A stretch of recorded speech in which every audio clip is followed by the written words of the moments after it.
El gran apagón nacional del día de San Vicente va camino de convertirnos a todos en expertos en energías, de tanto oír hablar de oscilaciones del flujo de potencia de redes y de fenómenos atmosféricos raros, porque el fallo humano o la intención de fastidiar de alguien o alguienes han sido descartados casi desde el segundo día por nuestras autoridades. Pero lo que sabemos de forma aún más segura es que para el presidente del Gobierno las centrales nucleares no han sido parte de la solución, a pesar de que sin el auxilio de las centrales francesas parece que nos hubiéramos quedado a oscuras mucho más tiempo, sino del problema.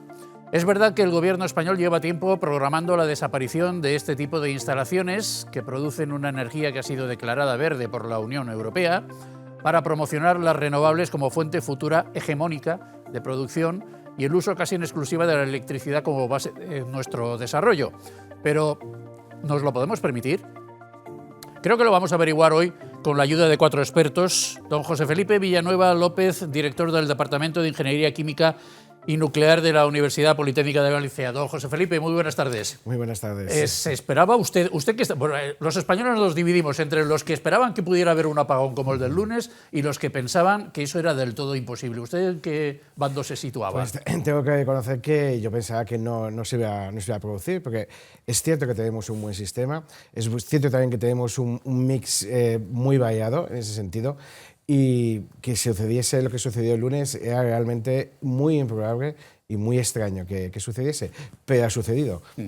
Cuando nosotros nos planteábamos este programa y hablábamos de apagón o incluíamos la palabra apagón en el título, lógicamente nos estábamos refiriendo o estábamos pensando en el apagón programado de las centrales nucleares. Pero claro, ahora es que hemos tenido este otro apagón. Don Víctor Duar, físico, ingeniero, director del Foro de la Ciencia del Casino de la Agricultura de Valencia. Don Víctor, buenas tardes. Hola, buenas tardes. ¿Usted también pensaba que esto no podía suceder nunca? No, yo pensaba que había...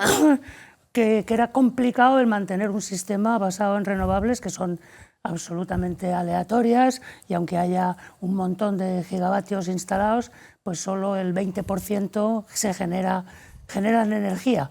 Y encima, si les vamos enchufando cada vez más, en España no mucho, consumos como coches eléctricos, digo, esto aquí tiene que haber un momento que haya un desacuerdo entre generación y entre demanda. Pero no imaginaba que podía producirse de manera abrupta y además de manera tan total.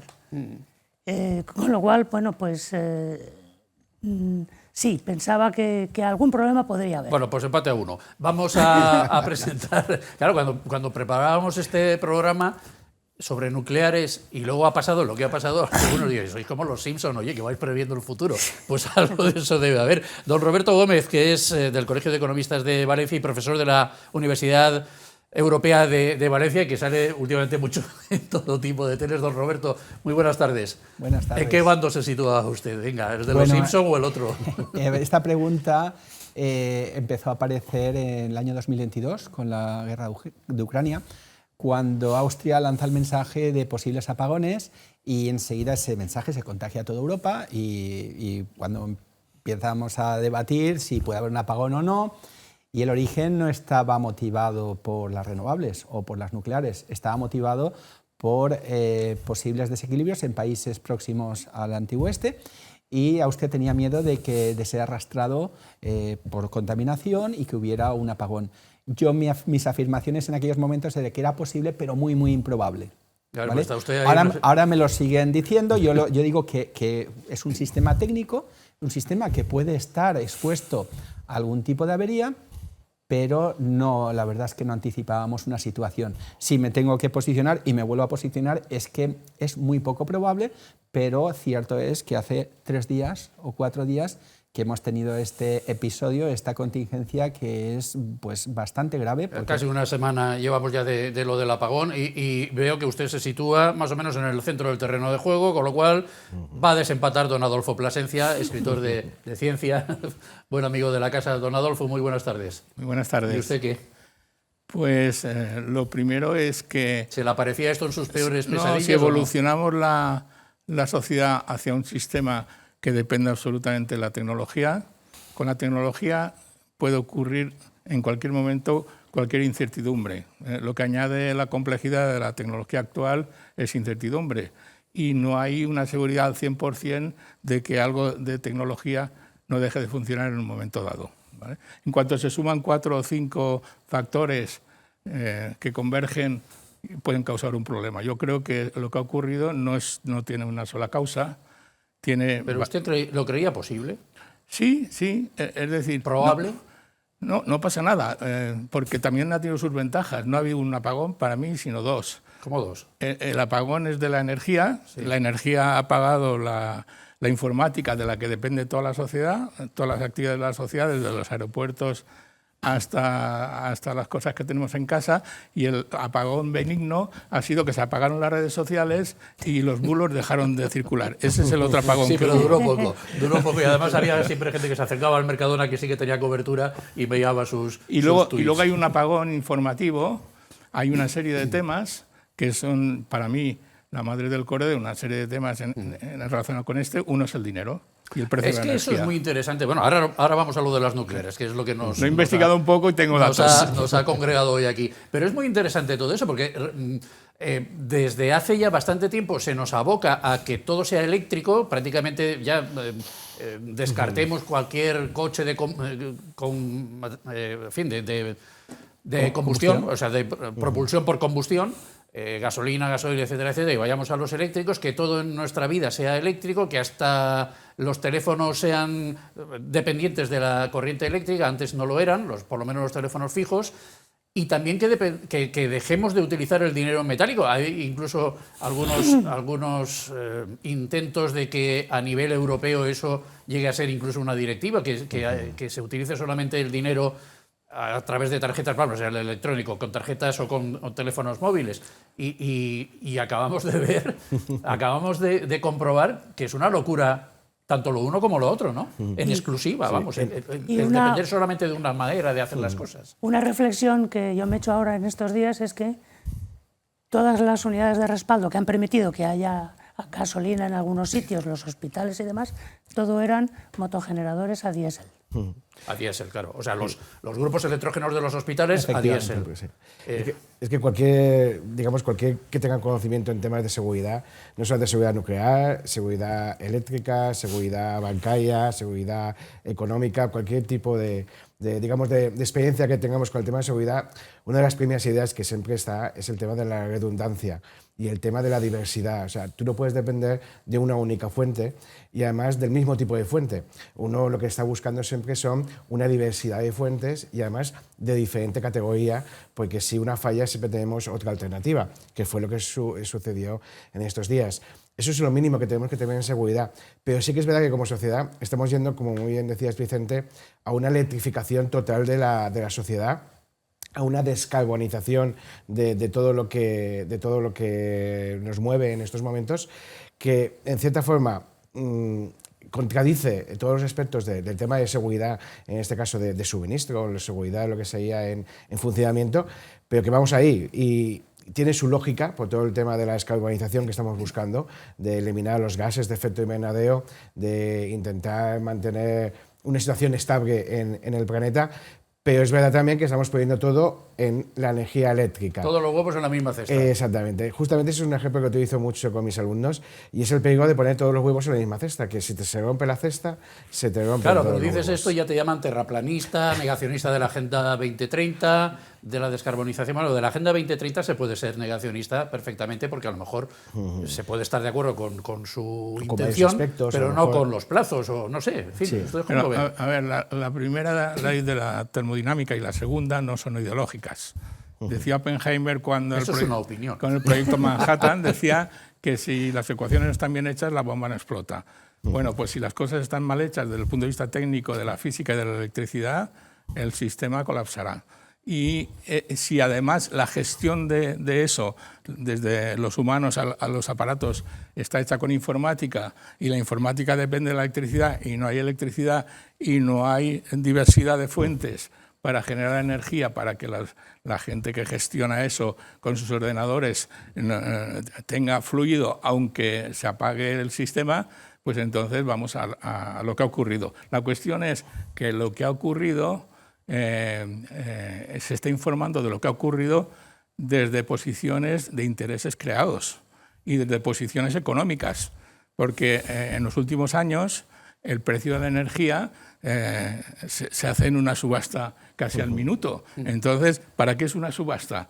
La subasta, para subastar una obra de arte, es para aumentar el precio al máximo. Pues casi es una contradicción, que la energía que queremos que sea barata... Deberían estar regulados los precios. ¿Y qué ha pasado? Que como hemos conseguido con las renovables, que no tienen inercia como tienen los aparatos que hay en las centrales hidroeléctricas y en las centrales nucleares, y hace falta que la tensión de 50 hercios se mantenga constante. En cuanto subes un poquito o bajas un poquito, el sistema desconecta con las protecciones que tiene. Pues como eso es así, y eso depende de la ley de la termodinámica, pues entonces si eso se altera, iremos a un problema. A ver, Roberto. Yo pienso que hay un problema que subyace en toda Europa, que fue el que originó el inicio de la Unión Europea, la antigua pues, Comunidad Europea, y es que Europa es un país pobre en energía. Y ahora estamos vistiéndolo todo bajo digamos, el manto de la sostenibilidad, de las bajas emisiones de carbono, y hay que ser muy claro. España y Europa necesitan fuentes alternativas que no sean fósiles, porque no las tenemos y las tenemos que comprar. Y los procesos que hemos tenido de utilizar carbón pues han demostrado ineficientes, contaminantes. Utilizar gas se ha demostrado que geopolíticamente era un descalabro porque nos hacía depender de países inestables. Y al final tenemos que configurar un mix que nos dé seguridad y obviamente que sea limpio y que sea equilibrado. Y ahí es donde yo creo que a veces existe una doble moral. O sea, queremos quitar las nucleares, pero seguimos comprando, siguen llegando buques llenos de petróleo, de crudo, de países que no deberíamos comprar, y eso nadie dice nada. Queremos tener mucho suministro, buen servicio y seguridad, pero no queremos tener nucleares. Entonces, al final, no lo podemos. Ponemos gas a Rusia, que está en plena guerra con nuestros amigos ucranianos, porque del gobierno español también son amigos los ucranianos. Efectivamente. Compramos petróleo a países dudosamente democráticos, aunque vayan muchos jugadores de fútbol allí. Nos damos cuenta varios meses después de que le hemos comprado demasiado a Rusia, cuando alguien saca los medios de que España está comprando mucho gas. Bueno, vamos a ver si lo compramos porque lo necesitamos. O sea, del mix no podemos... El mix es el puzzle que se hace con las diversas fuentes de energía para tener el suministro adecuado para nuestras necesidades. Es decir, necesitamos petróleo, gas, energía nuclear, energía eólica, solar, etcétera, en unas determinadas proporciones que van variando según las necesidades de cada día, pero que... Y según también la tipología de país. Sí. España es un país que es una isla energética. Y entonces nosotros necesitamos, digamos, fuentes primarias que se puedan transportar. Y la electricidad se puede, pero tenemos con Francia un conducto limitado. Y Francia no está por la labor tampoco, porque sabe que no va a tener un gran beneficio, que puede tener una contaminación, ya no contaminación nuclear ni de ningún tipo, sino contaminación de precios. En estos momentos estamos viendo que la fotovoltaica a mediodía está hundiendo los precios. Y estamos viendo... Porque hay mucho sol. Porque hay mucho sol y producimos mucho, y entonces está penetrando en el sistema, está yendo a la subasta, está bajando precio, y nadie se escandaliza cuando estamos teniendo precios por la mañana o a mediodía de 40 y por la noche a lo mejor son de 300. O sea, qué servicio o qué bien público se está vendiendo en la economía, cuyo precio está variándose, multiplicándose por 4, por 5 o por 6 a lo largo del día. Pues esto me suscita... Y hay mucha resignación, que la gente no queremos ver esa dimensión, y esa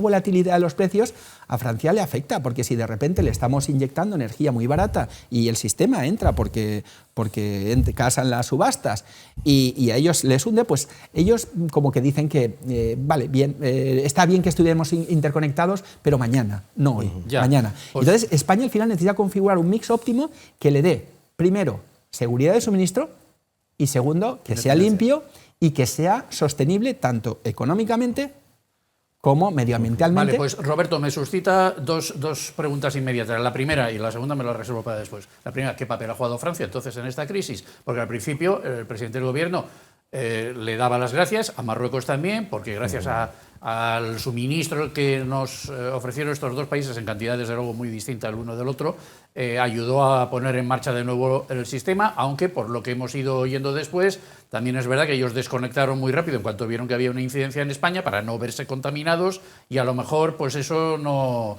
nos ayudó tampoco. Pero un momento, ellos no desconectaron. ¿En qué punto estamos? El sistema tiene unas protecciones. El sistema tiene unas protecciones. Si el nivel de peligro llega a un punto, el sistema desconecta. Eso no es una decisión política. Es como fichas de dominó que están puestas y el sistema lo que hace es con las que están Entonces con Francia... no hicieron nada en contra de nuestros intereses, sino a favor de los suyos. Repito lo de largo plazo.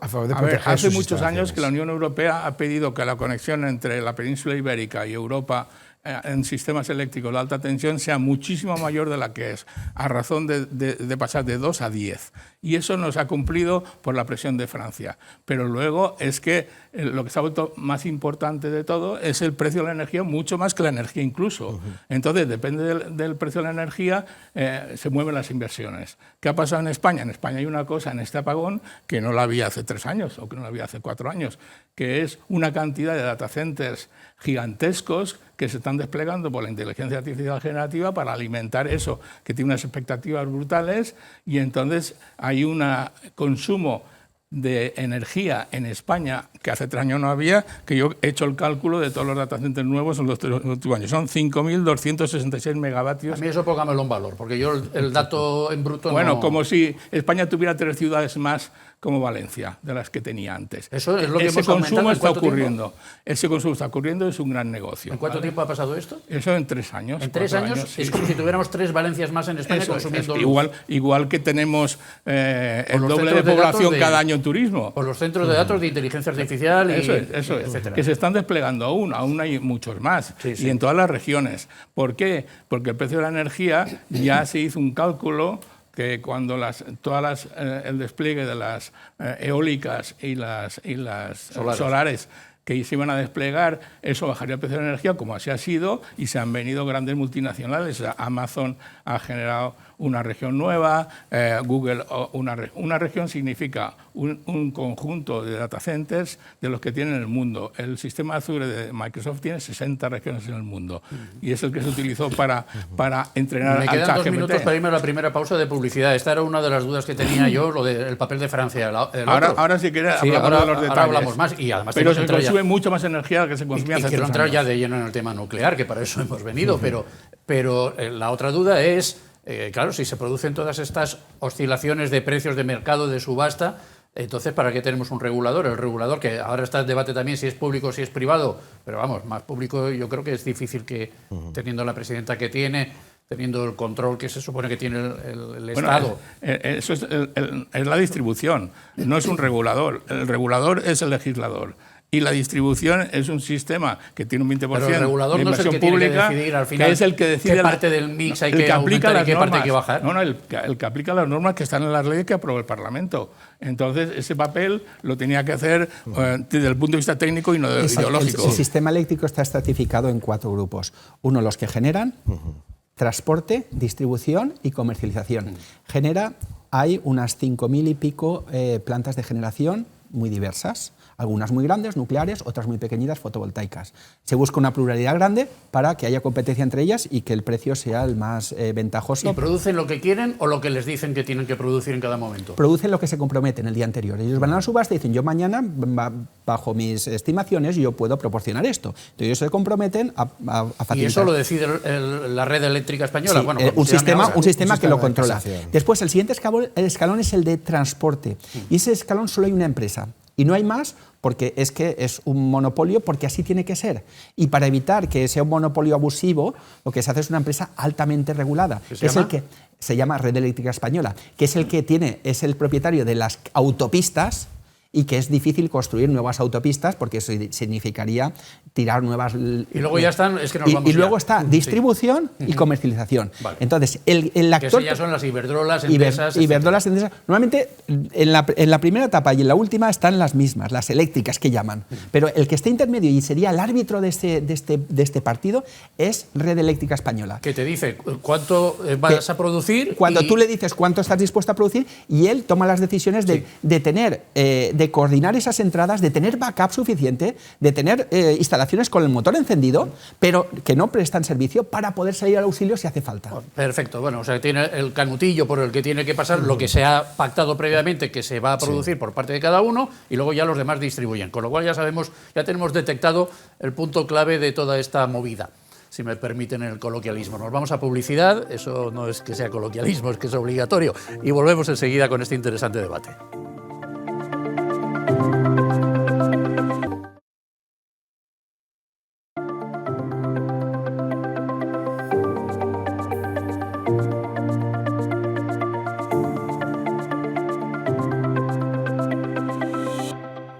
Estamos hablando de apagones, hemos tenido uno, se prevé otro para dentro de poco, el otro apagón, nucleares. Sí, gracias o no. Estábamos de momento en el primer tramo de programa intentando averiguar qué es lo que había pasado el lunes, cuáles son los niveles de responsabilidad. No sé si podemos establecer una conclusión. Don José Felipe Villanueva, don Víctor Duarte, don Roberto Gómez y don Adolfo Plasencia son nuestros contertulios de hoy. Al final tenemos claro qué es lo que ha fallado, así en un titular, en una frase más o menos corta.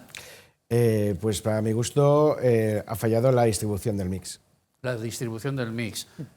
Pero entre... Es que claro, esto Sí. es que es difícil de acotar, porque en lo que se llevamos decide en oído... la subasta, lo que se dice. Sí, pero en lo que llevamos oído de la semana, el apagón se produjo por un exceso, yo he oído mucho, que fue por un exceso de producción de las renovables, eólica y solar, que metieron más en el sistema del que cabía. Porque No es exactamente así. Ya, pero tenemos... Metieron más incertidumbre en el sistema. Pero hay que el problema es decirlo que de la manera más se ha improvisado sencilla muchísimo posible. con las energías renovables, Sí. porque hay tecnologías que son bastante caras para que esa inyección de energía de las renovables no añada alteraciones de la frecuencia. Vale, hay unas energías que tienen una frecuencia fija y otras que tienen... todas tienen que acabar en 50 hercios. Entonces, las máquinas grandes tienen una inercia enorme y esa inercia añade estabilidad. Pero las energías renovables tendrían que pasar por un filtro No tienen esa inercia. para que tuvieran inercia, aunque fuera una inercia provocada. Vale, ¿y se metió demasiada energía renovable, sí o no? Es que esa energía que les está llegando no ha pasado por la instalación de estos Entonces, sistemas. porque se Es cayó que la luz. Vamos a ver. Hay una cosa que es importante recordar, que en ese día y en esos días los 7 reactores nucleares que hay en España estaban funcionando, unos más, otros menos, pero en una media del 50%. Es decir, un elemento de estabilidad era mínimo. Tampoco había energía hidroeléctrica, que también tiene esa inercia de las frecuencias y demás, que es muy complicado que pare y muy complicado que arranque. Estaba a cero. Con lo cual, en principio, aumenta las energías renovables. ¿Pero eso es por una decisión política o como por fruto la de la demanda. subasta o como qué? Al final viene por fruto de la subasta. Aquí lo que tenemos que tener en cuenta es qué es lo que estamos buscando como consumidores, ¿no? Si estamos buscando precios bajos a cualquier coste o no. ¿Qué es lo que está sucediendo en estos momentos? Estamos buscando precios bajos y esos precios bajos se han conseguido gracias a las energías renovables. Yo no estoy de acuerdo que tenemos precios bajos. en este caso, si vemos el horizonte temporal sí, de qué precios sí. teníamos hace unos años Acabo, sí. y cómo está, Sí. Acaba. No, yo lo que quiero decir es que en determinados momentos, digamos, esos precios bajos que se está consiguiendo con las renovables están marcando el mercado y está expulsando a otras tecnologías que además están, digamos, de alguna forma, están, digamos, costeadas o están incrementados sus costes, como puede ser la nuclear, que también produce a precios bajos, pero como tiene una serie de impuestos extras y una serie de tasas extras que hace que se eleve su precio, y en momentos determinados, cuando hay mucha producción eléctrica por parte de la fotovoltaica, por ejemplo, expulsa del mercado a esta nuclear. Si nos quedamos solamente en un mercado libre, como es el que está pasando en estos momentos, y donde se ha expulsado, y donde Red Eléctrica Española, que decíamos que no tiene, pero sí, porque Red Eléctrica tiene el poder de decirle a una nuclear, ¿te quedas o no te quedas? La nuclear no decide irse. La nuclear lo que nos está diciendo es que yo a este precio no lo voy a ofertar, me voy a parar o me voy a quedar en una parada caliente. Si tú me dejas... Pero eso la fiscalidad tiene que ver con eso y el precio. Y Red Eléctrica Española te le dice, yo te dejo que te quedes, o sea, que no participes. ¿No? Pero si Red Eléctrica Española le dice a una nuclear que tiene que participar, ella tiene que participar Lo que pasa que al precio que le tocase. Pero lo que quiero decir aquí un poco con todo esto es que por decisiones, en este caso económicas, porque se estaba buscando un precio muy bajo, se está expulsando a veces del mercado, momentos muy puntuales realmente, a una fuente que es completamente estable, que nos está dando una fiabilidad al sistema enorme, que no nos da otro tipo de fuentes de energía. A ver, un momento. A mí me preocupa especialmente el televidente, que no se nos pierda, porque yo también tengo tendencia a perderme y pienso que a los demás a lo mejor les pasa lo mismo que a mí. Entonces, tenemos dos tipos de energías, las que son más estables y las que son menos estables. Se conoce como generación síncrona y generación asíncrona. Asíncrona. Las en la asíncronas o menos estables son la solar y la eólica, ¿vale? Y las síncronas son aquellas que producen con cierta facilidad y mantienen bien los 50 hercios. Giran y están caracterizadas por grandes masas metálicas que se están girando, que son nuclear, hidroeléctrica, ciclos combinados también, que tienen turbinas pesadas, y esa es generación síncrona. Para mí, lo excepcional sería tener muchísima hidráulica, pero ya sabemos lo que tenemos. Y cuando hay un mix de no síncrono, el sistema es más difícil de controlar. Pero para eso tenemos un gestor y unos recursos y unas instalaciones. La síncrona es más barata, tiene tendencia a ocupar parte del mercado y a expulsar a la que es más estable. Y es más barata y viene a ser también es el problema. Viene a ser la salvación también de un país como España, que es pobre energéticamente y es de la poca energía que puede producir. Quiero entrar a hablar ya de la nuclear, pero antes una última pregunta. Ustedes lo del sabotaje y todo esto, el que desaparecieran todos esos gigavatios así de golpe y porrazo. Hombre, la energía se supone que se crea, pero que ni se crea ni se destruye, esos simplemente se transforma. Es que han dicho la causa, pero no sabemos la causa de la causa. Claro, eso es. O sea, han caído 15 gigavatios que eran, digamos, inestables, pero previamente... Eso es como decir, ha muerto de parada cardíaca, claro. Sí, pero antes tenía otra. Pero ¿cómo has llegado ahí? ¿No? ¿Cómo has llegado ahí? Ha habido unas fluctuaciones que no se sabe el motivo y que han producido que aquella parte menos comprometida del sistema se haya desconectado. Y a partir de ahí, bueno, hay una caída en cadena de las fichas de dominó en milisegundos. Entonces algunos dicen, pues, y entre ellos el gobierno que no lo ha descartado, dice, puede haber un ciberataque. El ciberataque no es... cojo los 15 gigavatios y me los llevo. Es simplemente le doy a un botón en un sitio determinado y a partir de ahí en cadena... No, pero eso del ciberataque está en la reserva, ¿no? Por si acaso hay que echarle la culpa a otro. O un fallo, digamos, un fallo humano. Un fallo informático, puede ser. Sí, que una programación que no se sabía que tenía un error ha aparecido en ese momento. Ese es el problema, que no sabemos todavía. Sí, yo no creo que sea un fallo informático, aparte de por razones técnicas, porque España, si tenéis Alemania, Italia y otros países mucho más comprometidos que podrían ser mejor objetivo que España. Y luego simplemente recordar una cosa, y es que hace eso como 20 años, y una empresa de las generadoras y distribuidoras muy importante decía a quien le quisiera escuchar que el mix ideal que ellos perseguían era un 30% nuclear, un 30% renovable y un 30% de otras fuentes. Vale, ¿y por qué este gobierno no quiere nuclear y el Parlamento Europeo, sin embargo, decreta que... Sí, el Parlamento o la Comisión, ahora no recuerdo. Y otra cosa, porque una señora como la señora Rivera, que aquí es la que ha fomentado el que no haya nucleares, ahora cuando está en Bruselas ya Teresa Rivera. Hay una doble moral clarísima. Sí. O sea, aquí no, y resulta que cuando estás en Europa sí. Vamos a ver. En fin, también con la amnistía antes no y ahora sí, en fin. Hay muchas veces hay evolución del pensamiento. Que crea un problema y entonces tendrás votos. Pero hay una cosa importante. ¿Para qué queremos saber Vamos lo que ha ocurrido? metiéndonos ya en las nucleares. Claro, ¿para qué queremos saber lo que ha ocurrido? ¿Para que no vuelva a ocurrir? Hombre, ¿no? Básicamente, y para que se responsabilice a alguien y pague por ello. Que ha habido fallecidos, ha habido pérdidas económicas y ha habido muchas cosas. Las inversiones en centros de datos se planifican con años vista. Ya sabemos que en 5 años la inteligencia artificial generativa va a duplicar el consumo de energía. Eso es un hecho. Y como ya están desplegados y se están terminando de construir todos los data centers a razón de más de 100 nuevos, y van a consumir 35 gigavatios de consumo, eso es otro hecho.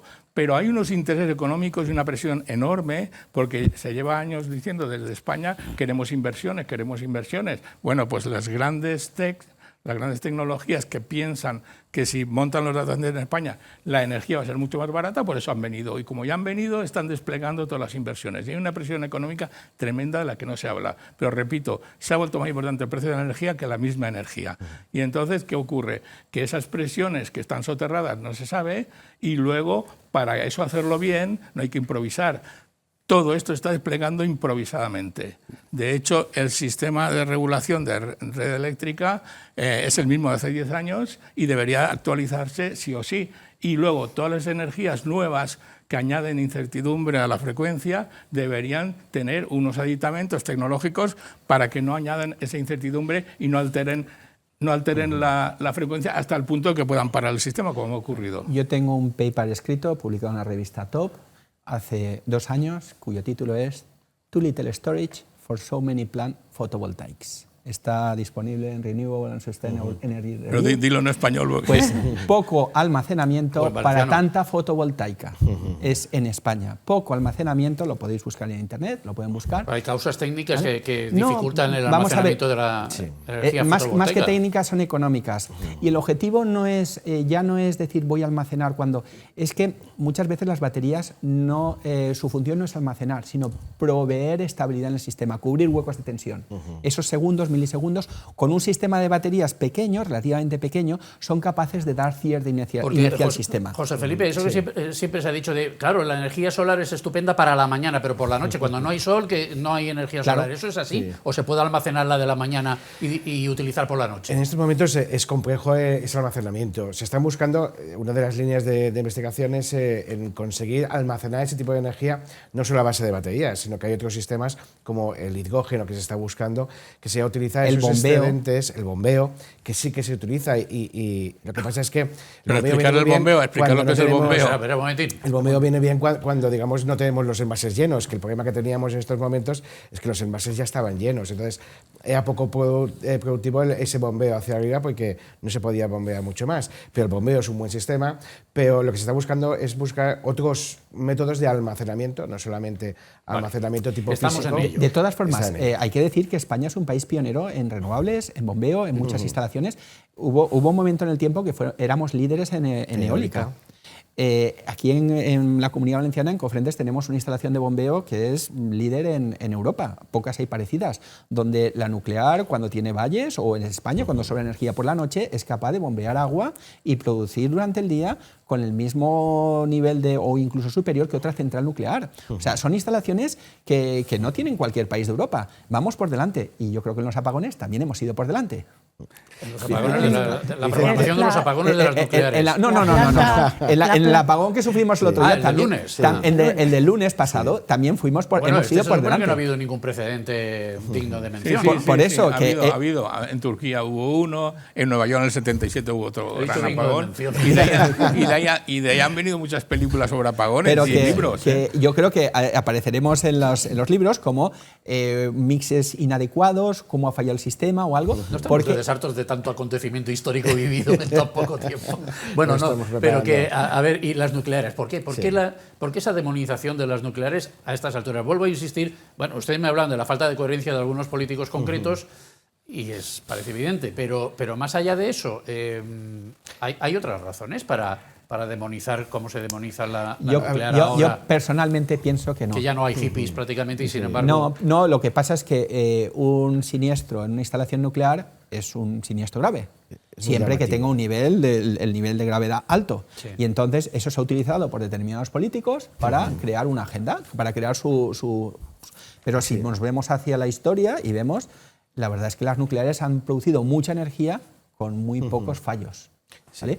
El gran riesgo de las nucleares es el riesgo de un evento... Fukushima, Chernobyl, Harrisburg, Three Mile Islands y poco más. Han habido 6 accidentes, más o menos, 3 de ellos en reactores comerciales y 3 de ellos en reactores de experimentación, militares o tal. Entonces, estos eventos no son algo excepcional. O sea, yo tuve un profesor en la Universidad de Manchester que estuve haciendo un curso de ingeniería nuclear en el año 1992 y este profesor nos decía en clase, cada 25 años va a haber un accidente en una instalación nuclear, porque hay estudios probabilísticos, Probabilistic Safety Assessments, que dicen que esos sistemas van a fallar. y que se puede hacer digamos, una conjugación de errores humanos, técnicos, tal, que van a producir un accidente cada 25 años. Entonces conviene cerrarlas. Y la experiencia nos ha dicho que eso se replica. Pero no nos rasguemos las vestiduras. También hay estudios probabilísticos que todos los años un avión de 200 pasajeros va a caer. Y no quitamos el transporte aéreo. Entonces, no nos rasguemos las vestiduras. Aunque suene muy bruto, siempre se puede argumentar que del avión mueren 200 personas y ya. Y si hay una radiación nuclear, a saber y hasta dónde. Pero es que está cuantificado. El efecto del accidente de Three Mile Islands, el de Fukushima y el de Chernobyl. Están cuantificados. Entonces, debemos saber que si tenemos esas fuentes, corremos esos riesgos. Claro. Pero que en el largo plazo esos riesgos son los que son. Víctor. Sí, no, ¿por qué? ¿Por qué puede haber esa animadversión? Pues para mí hay un origen ideológico cinematográfico. ¿Por qué digo eso? Porque cuando se sucedió el accidente de Harrisburg, de la isla de las tres millas, que es el único accidente gordo en Estados Unidos, el único accidente gordo, digamos, observable, aunque tuvo lo que se llama un fail-safe, falló de modo seguro y no se produjo radiación fuera. Pero eso dio lugar a que la energía nuclear no vale, y una película de Oliver Stone y Jane Fonda, pero de ese accidente no se derivó ninguna consecuencia, ninguna muerte. Su confinación mantuvo allí el problema. Sí, pero la industria de Hollywood tomó esto y salieron películas como la de, no me acuerdo cómo se llamaba, Oliver Stone, el síndrome de China, Oliver Stone y esta otra señora, bueno, es igual, lo he dicho antes, Jane Fonda. Y de ahí, junto con la Guerra Fría, nuclear, Guerra Fría, aseguramiento de destrucción mutuo y demás. Pero solo por un incidente que trascendió publicitariamente. Pero si nos acogemos a lo que decía Roberto, bueno, pues tampoco está tan mal pensar en cerrar las centrales nucleares en un plazo determinado. Pero es una fuente, es una fuente que nos da mucha independencia, que nos da mucha estabilidad. A ver, José Felipe, ¿qué nos dice? Sí. Bueno, yo lo primero que quisiera plantear es que esto no es una cuestión de ir uno contra otro. O sea, las energías renovables no son las enemigas de la energía nuclear, ni la nuclear las renovables. Digamos, es una cosa Salvo que un presidente de gobierno diga lo contrario. Eso ya es cosa suya. Tiene que decidir él lo que se hace con las nucleares. Exactamente, pero que no es una cosa de oposición, es una cosa de colaboración en todo caso. Comentabas también el tema un poco político, porque los políticos de vez en cuando van en un camino u otro. Muchas veces los políticos lo que están buscando es diferenciarse de otros. Entonces ellos deciden un camino para poder diferenciarse de otros. Y muchas veces el camino lo han tomado pues digamos, por lo que sea en ese sentido. Si tenemos que cerrar las nucleares, muy bien comentaba el tema de las probabilidades. El tema de las probabilidades son probabilidades. O sea, una probabilidad no quiere decir que eso vaya a ocurrir. Una probabilidad es que hay una cierta probabilidad de que eso en algún momento pueda llegar a suceder, pero no quiere decir de que vaya a suceder sí o sí. No se puede asegurar, ¿no? Algo que sea de una probabilidad del 1% no quiere decir que si, pues mira, 1 de cada 100 pacientes de cáncer va a morir.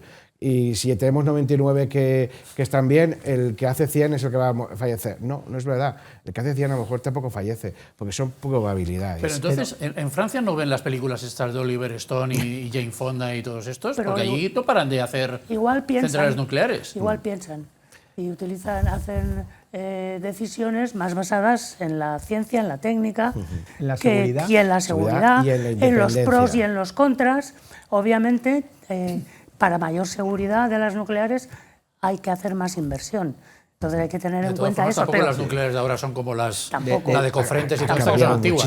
Ni las futuras que están construyendo. Se están construyendo 50 plantas nucleares ahora. Alemania, por ejemplo, tomó la decisión de cerrar centrales nucleares, se vio sobrevenida por el tema de la falta de gas y ha decidido abrir el carbón.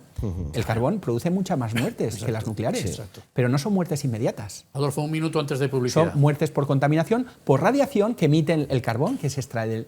Y entonces, tengamos en cuenta eso. A ver, la necesidad, ya he dicho antes que las leyes de la termodinámica no son ideológicas, ¿vale?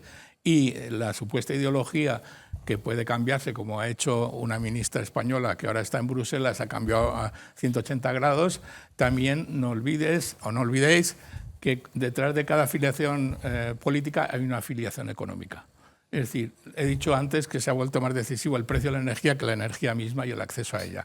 Entonces, todo aquello que se haya de hacer a largo plazo, que es lo que la política actual ha hecho desaparecer casi, si dice Francia, vamos a construir 10 centrales nucleares, eso va a costar años, no se va a hacer en un año ni en dos. Y el problema de solucionar el tema del apagón, una cosa que había ocurrido en milisegundos. Entonces, esas escalas de tiempo varían por completo y las escalas de tiempo en la política son unas y las de la técnica son otras. Pues ahora que volvemos a sacar el tema político a colación, estaba pensando yo, el gobierno español hace unos meses no quería poner unos impuestos a las empresas eléctricas.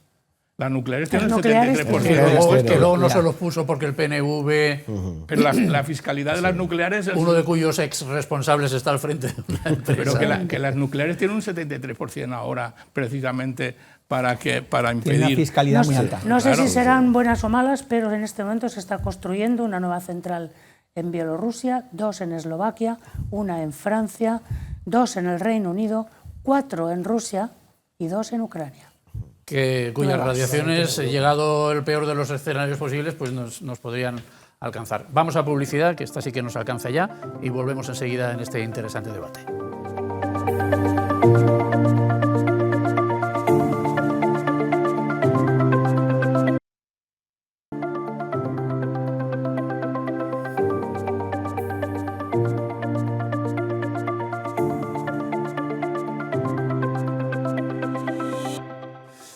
Nos interesa saber, hemos tenido un apagón, vamos a tener otro, el de las centrales nucleares, si algo no cambia en la política energética estatal en los próximos años. Estamos debatiendo todo esto con Adolfo Plasencia, Roberto Gómez, Víctor Duarte y José Felipe Villanueva. Claro, es que es inevitable hablar del debate político porque el Partido Popular, por ejemplo, ha hecho de la defensa de las nucleares una causa que vincula con el apoyo que podría o no prestar al gobierno para otras cosas, como por ejemplo el decreto de medidas antiaranceles de Trump y cosas así. Es decir, que las nucleares tienen y van a seguir teniendo un protagonismo claro en la vida política española y en la vida económica española, porque además hay informes. A Cofrentes, ¿cuándo le han dicho que cierra? ¿El 2030? No me acuerdo ya. 2030, Es de aquí a 2037 que las cierran todas, me parece. De 5 antes. Entonces, el cierre de Cofrentes, según la Cámara de Comercio de Valencia, pondría en riesgo a 12.000 empresas, 184.000 empleos directos y 235.000 indirectos. Es decir, el debate político y económico está servido y lo vamos a tener durante bastante más tiempo. Hay una cosa, de esto se podría deducir que la energía nuclear es de derechas y que las energías renovables son de izquierda. Eso es una falacia. Eso no hay que aceptar eso de ninguna manera. Lo ideal es la diversidad y lo ideal es bajar la incertidumbre y para eso tenemos que tener un mix lo más variado posible. Y si se ponen nuevas energías que añaden al sistema inestabilidad, lo que hay que hacer es poner los filtros y las tecnologías. Pero Adolfo, por ejemplo, si obligarles a que a la vez que proporcionen energía, proporcionen seguridad. Claro, que garanticen los 50 hercios y que tengan sus compromisos. Y que no sea tan barato montar un parque fotovoltaico. Esa es la clave, porque si cierras Cofrentes, la energía que genera Cofrentes ¿está garantizada por otras fuentes? ¿O? Necesitamos un reemplazo de la misma calidad. Y cuando digo calidad, de la misma fiabilidad. ¿Lo tenemos? Del mismo compromiso. En estos momentos, no. ¿De aquí a que cierren Cofrentes lo tendremos? No.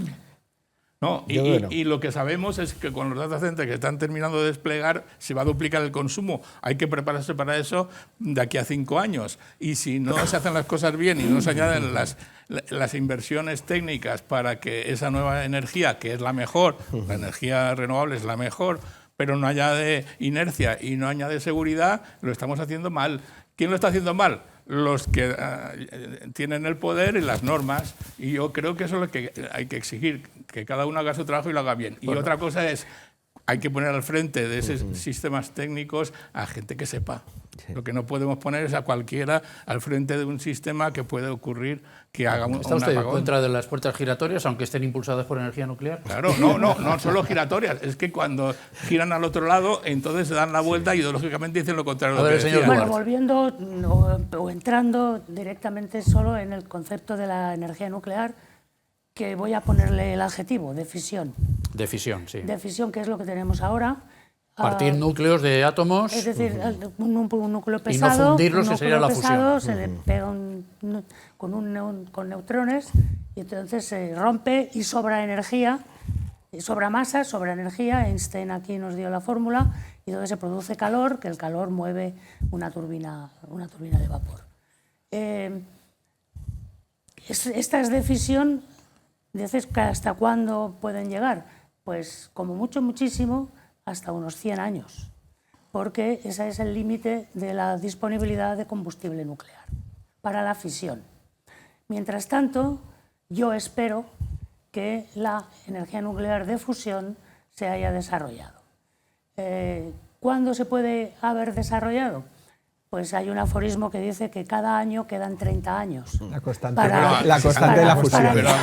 Pero aclara que la fusión no produce residuos. No, la fusión primero utiliza combustibles que están en la Hidrógeno. en la atmósfera, Deuterio, digamos, tritio. en Y el helio. mar, deuterio No y necesitas tritio. uranio. No necesitas una cosa extraña que es el uranio.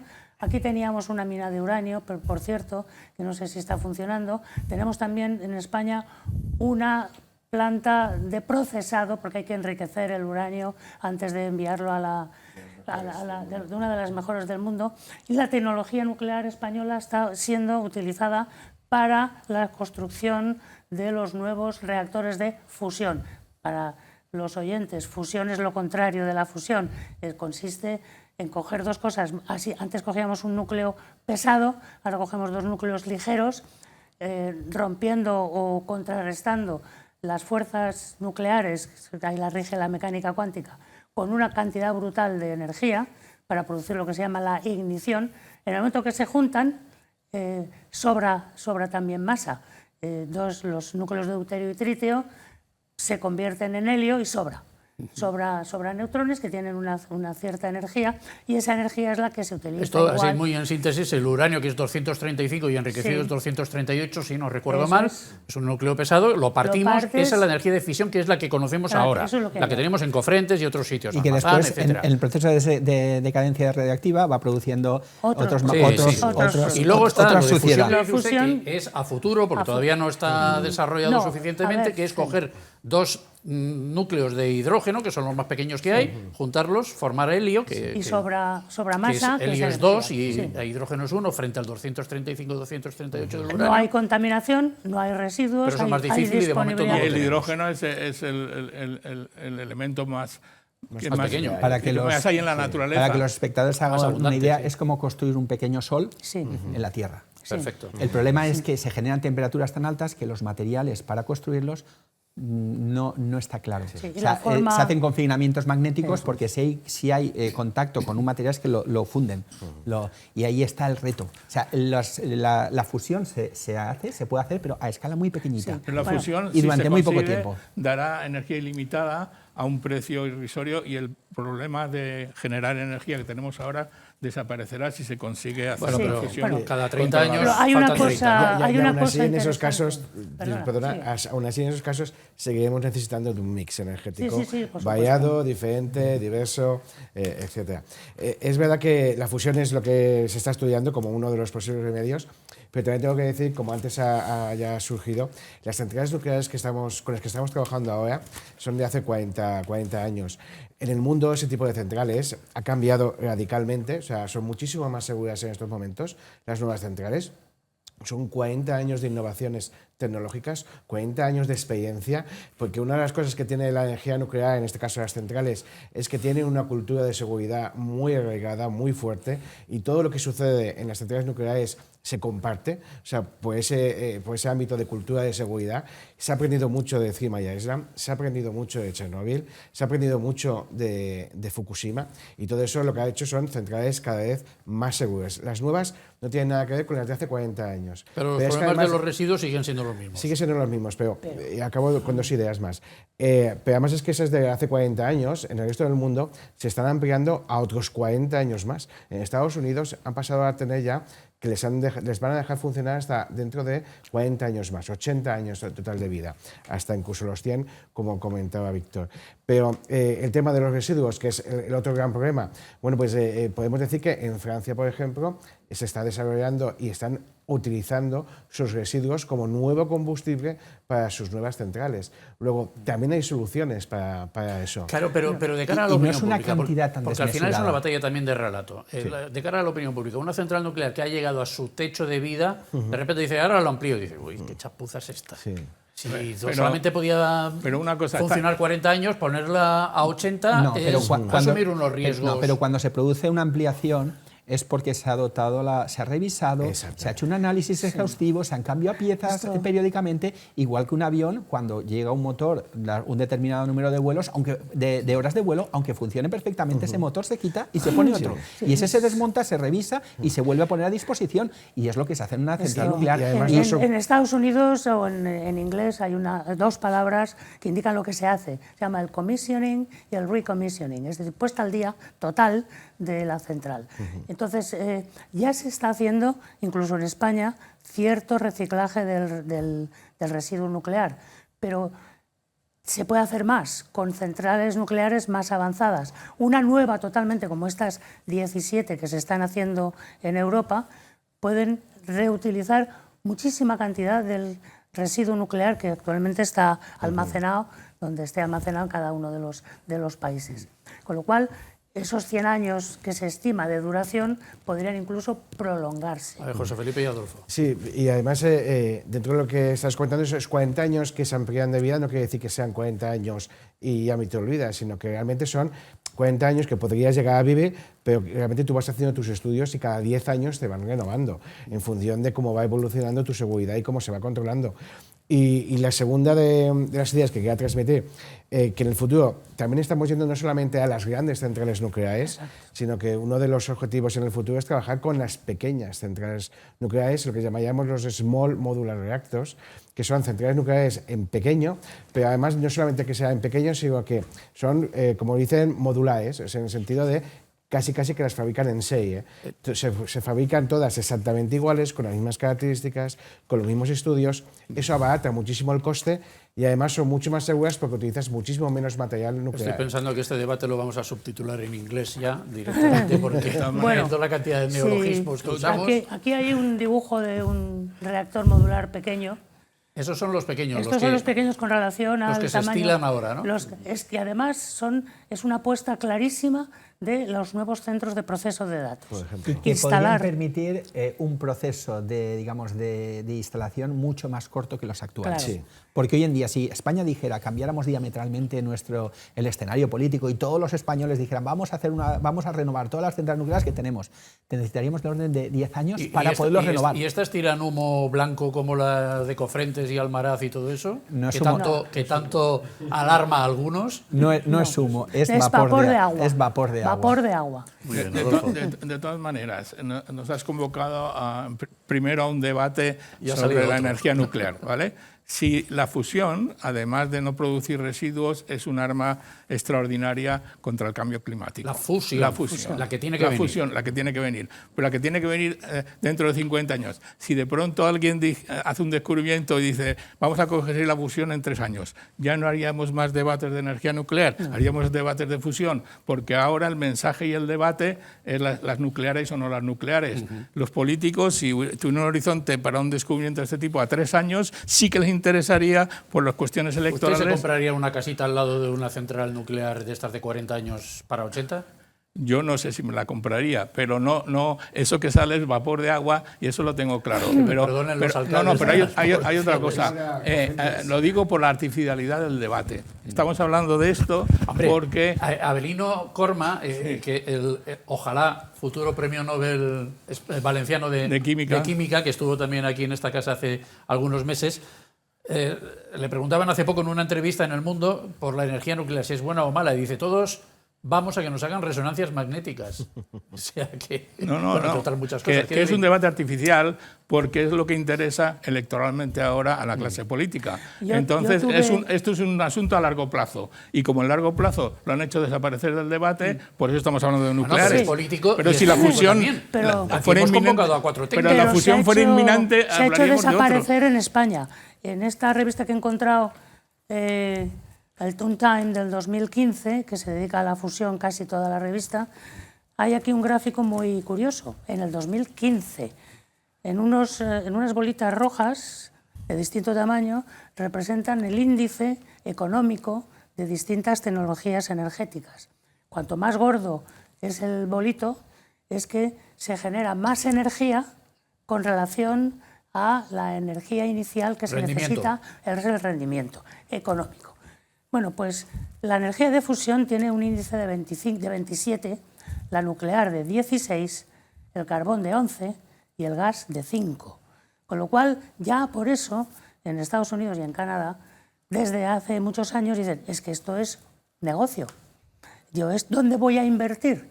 Donde más rendimiento tenga. Pero no podemos esperar a esos 30 años y otros 30 y otros 30 que sea la de fusión. Los que se presentan a las elecciones no pueden esperar. También lo dice Abelino Corman, necesitamos energía ya, no podemos... Sí, por eso la nuclear de fisión tiene que jugar un papel importantísimo como puente, dando estabilidad, como puente entre ahora y las de fusión. Yo creo que lo que nos debería preocupar es si prescindimos de una fuente de energía como pueda ser la de fisión, la nuclear, la que tenemos ahora, ¿estamos capacitados para suplirla con otras fuentes? Y por lo que ustedes me estaban diciendo, no. Creo que no.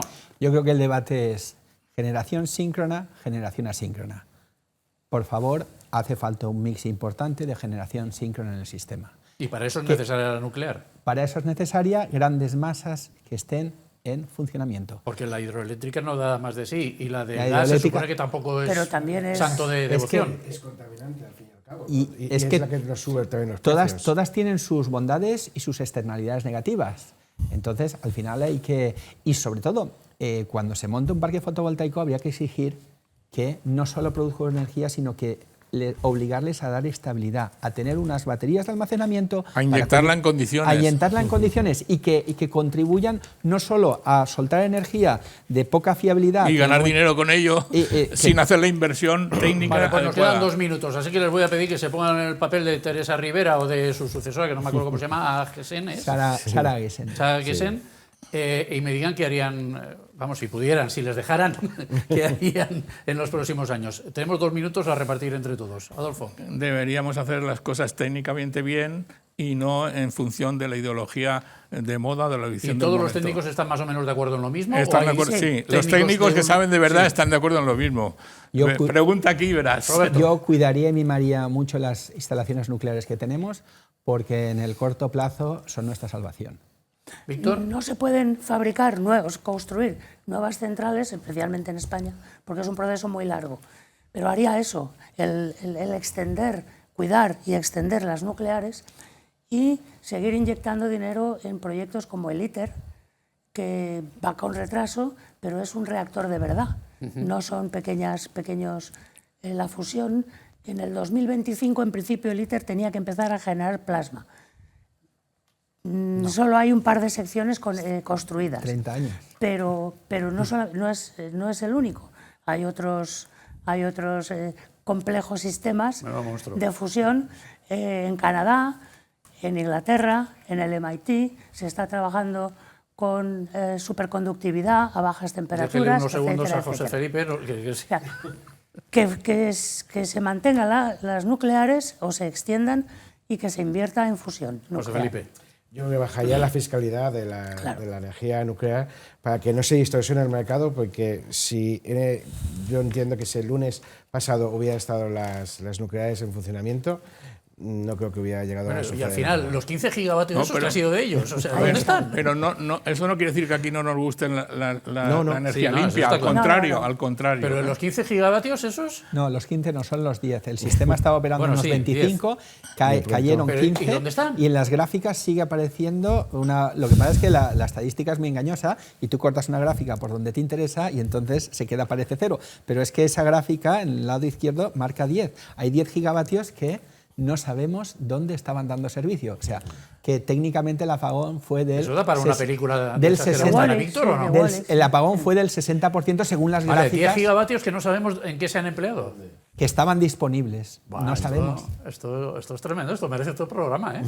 Señores, muchísimas gracias a los 4 por habernos ayudado a entender un poquito los apagones que vienen y los apagones que hemos tenido, que son desde luego motivo de preocupación para muchos. Y a ustedes, señoras y señores televidentes, como siempre les digo, gracias por la atención prestada y queden ustedes con Dios.